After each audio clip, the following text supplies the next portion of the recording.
programnya berjalan. Bisa aja dia punya program yang program itu sebenarnya berdampak positif buat karyawan gitu. Nah, sedangkan di sini ada juga nih hubungannya humas dengan karyawan. Hubungannya itu apa? Humas ini itu sebagai salah satu kayak juru bicara dari para pemegang saham ini untuk misalnya mengkomunikasikan kebijakan perusahaan, dan juga karyawan, misalnya karyawan berusaha untuk mereka punya ide-ide baru.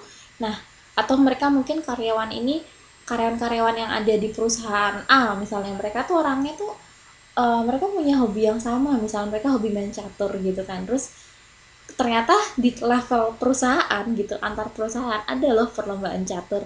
Humas ini kan bisa memfasilitasi, oke, kita bikin semacam klub catur ya gitu.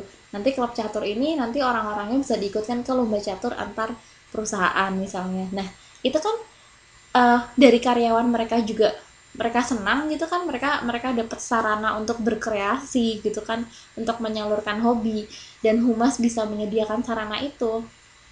Selain itu kalau misalnya ternyata menang atau mungkin kayak ada kegiatan lain kan, nama perusahaan juga akan terangkat secara tidak langsung, dan dari pemegang saham pun akan merasa senang. Kenapa? Karena mereka nggak perlu mengeluarkan biaya banyak hanya untuk misalnya memberikan insentif lebih ke karyawan gitu.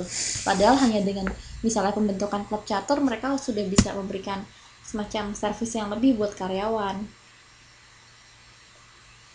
Ada pertanyaan sampai situ?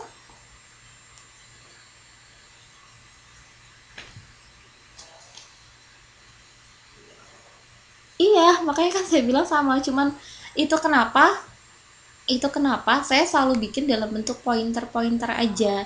Jadi supaya nanti eh, Mbak ingat gitu kan. Ini tuh supaya diingat poin-poinnya. Jadi kalau misalnya kita menghafalkan kan agak susah ya kalau kita menghafalkan semua. Jadi ini saya hanya kasih kata-kata kunci. Jadi ketika nanti misalnya ada soal gitu kan, jelaskan mengenai program humas dengan berbagai macam departemen atau publik yang ada gitu kan, tinggal diingat, oh apa aja, terus programnya apa, tinggal kasih contoh, contohnya tuh bisa kita pakai yang sudah pernah kita bahas sebelumnya itu. Membantu nggak ini kira-kira?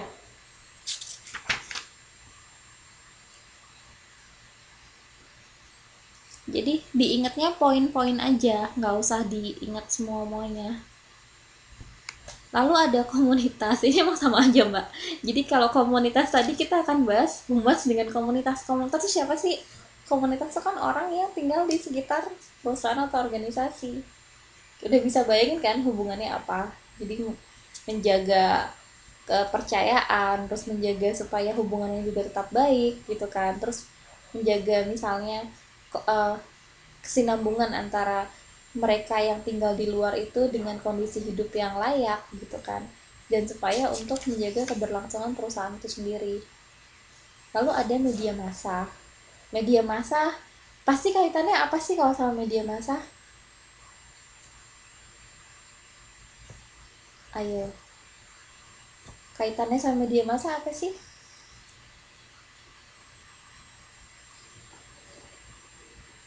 Kaitan sama media massa itu adalah opini publik. Jadi diingat gitu aja. Kalau humas itu berhubungan dengan media massa, pasti kaitannya opini publik, karena kan uh, humas kan kalau salah satu fungsinya kan dia untuk menjaga nama baik kan, menjaga reputasi. Jadi kalau dia berkaitan dengan media massa itu, dia harus berkaitan, dia bagaimana dia menjaga opini publik.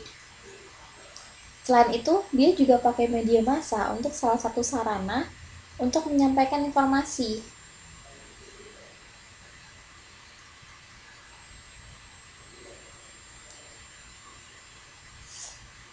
Ada pertanyaan?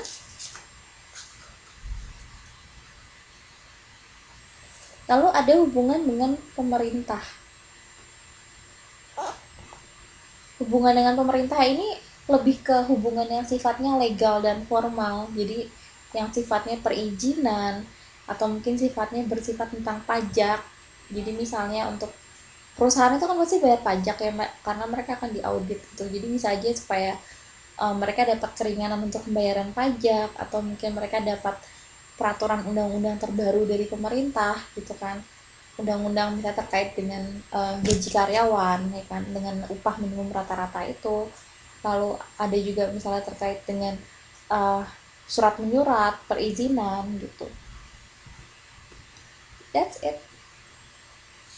Ada yang mau coba jelasin lagi nggak ke saya dengan mungkin kata inti gitu, kayak oh humas dengan pemegang saham itu intinya mendapatkan kepercayaan, oh humas dengan karyawan itu apa.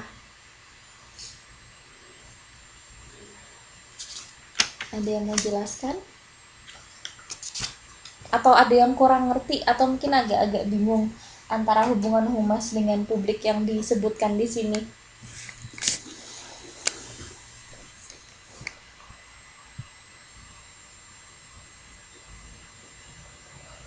Lanjut, slide-nya udah habis mbak. Ada pertanyaan?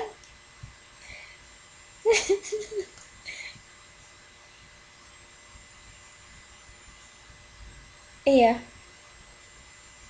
iya, sebenarnya perbedaannya sedikit aja gitu. Jadi uh, ini lebih mendalam. Jadi sekarang kita sudah bisa menyebut publik itu publik yang aktif dan pasif ya kan. Terus ada publik internal dan eksternal. Lalu publik aktif itu tadi ada tiga, dia menanggapi isu apa aja, all issue, ada single public issue, sama hot public issue itu yang aktif. Kalau yang pasif tadi publik publik laten itu apatetis. Oke. Lalu ada stakeholder. Stakeholder tuh dibagi dua tadi, stakeholder internal dan eksternal. Internal apa aja tadi ya?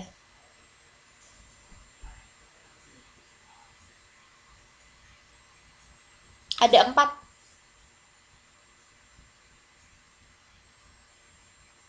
Oke, manajemen satu.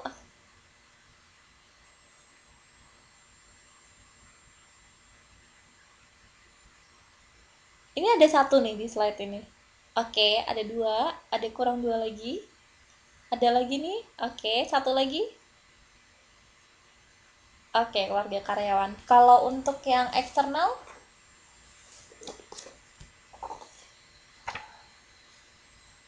oke, terus ada penyalur. Oke, ada sudah empat. Lima. Oke, lalu ada satu lagi. Oke, kelompok pemerhati. Gampang kan ingatnya kalau kayak gitu?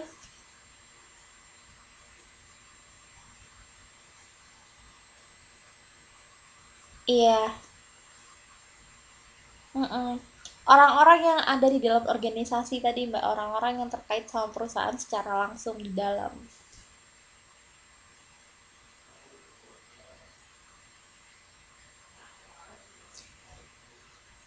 Iya, yang berada posisinya di luar. Tapi kegiatan mereka, aktivitasnya itu terkait sama organisasi atau perusahaan tadi.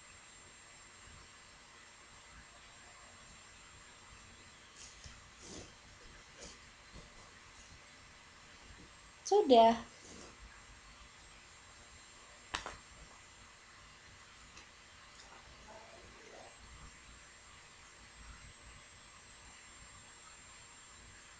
Mm-mm.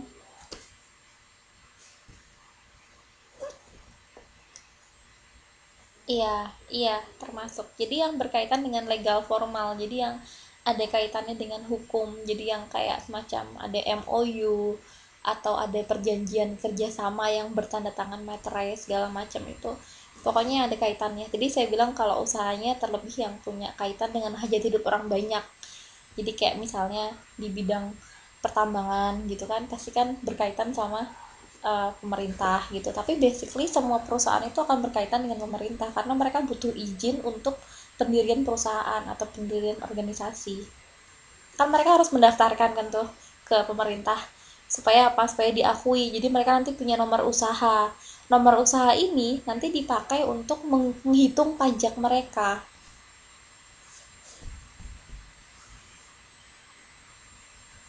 Nah, fungsinya humas di sini, Mbak, itu sebenarnya karena humas itu kan